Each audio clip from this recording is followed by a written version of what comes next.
আমার সকল দর্শক বন্ধুদের জয়িতা দত্ত ব্লগে স্বাগত জানিয়ে ভিডিওটা শুরু করছি।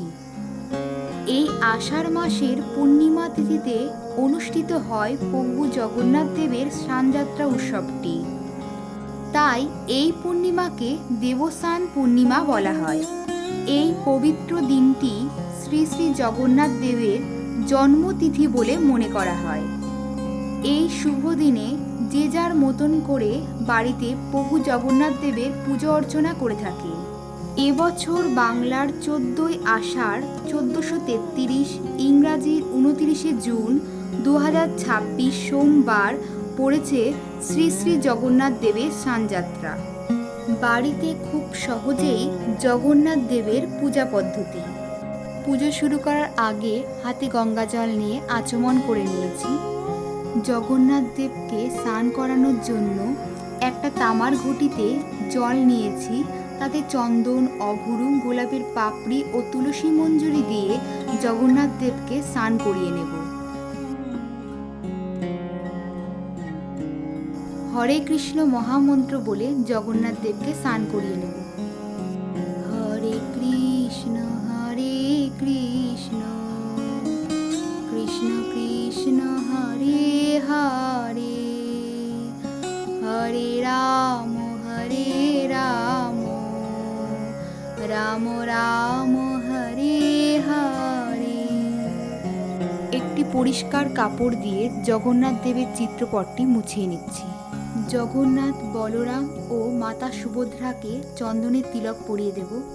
জয় বলদেব, জয় জগন্নাথ, জয় মাতা সুভদ্রা। এই শুভ দিনে বিভিন্ন মন্ত্র উচ্চারণের মাধ্যমে 108 কলস জল দিয়ে স্নান করানো হয় প্রভু বলদেব, মাতা সুভদ্রা এবং প্রভু জগন্নাথ দেবকে শ্রীধাম পুরীতে।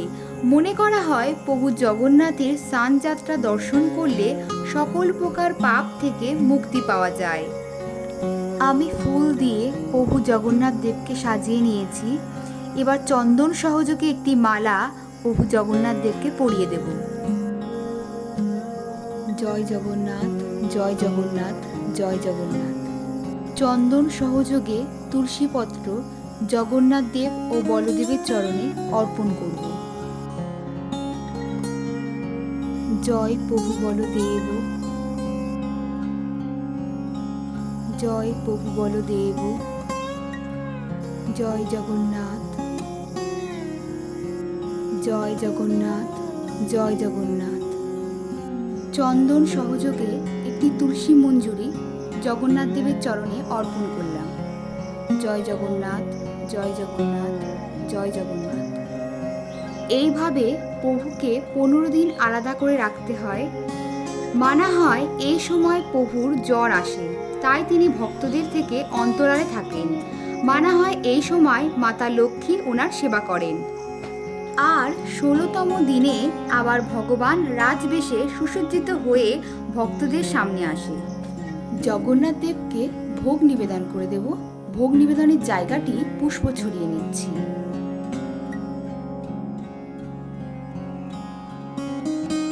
জয় জগন্নাথ, জয় জগন্নাথ, জয় জগন্নাথ।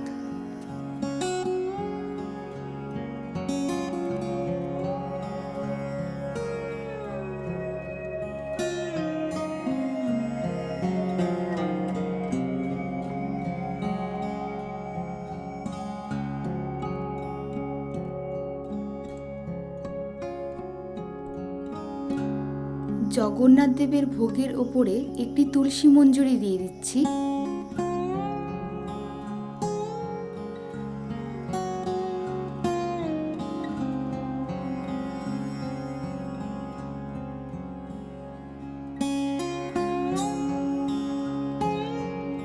এরপর 3 বার প্রভুর উদ্দেশ্যে পুষ্পাঞ্জলি দিতে হবে।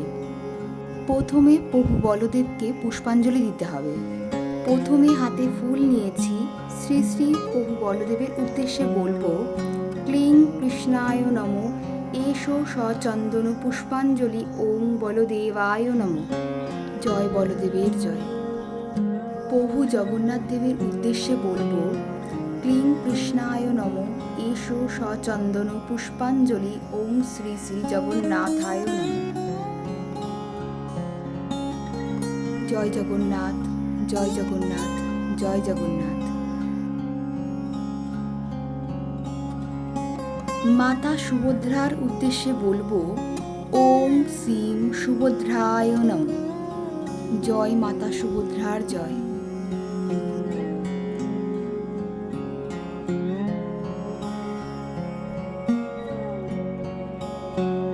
হাত জোর করে বলবো নীলাচল নিবাসায় নিত্যায় পরমাত্মানে বলভদ্র সুভদ্রাভং জগন্নাথায় তে নমঃ।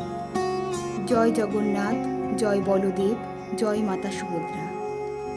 প্রভু জগন্নাথ দেবের আরতি করে নিচ্ছি।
পুজোর শেষে প্রভু জগন্নাথ, বলদেব, মাতা সুভদ্রাকে প্রণাম করে নিচ্ছি।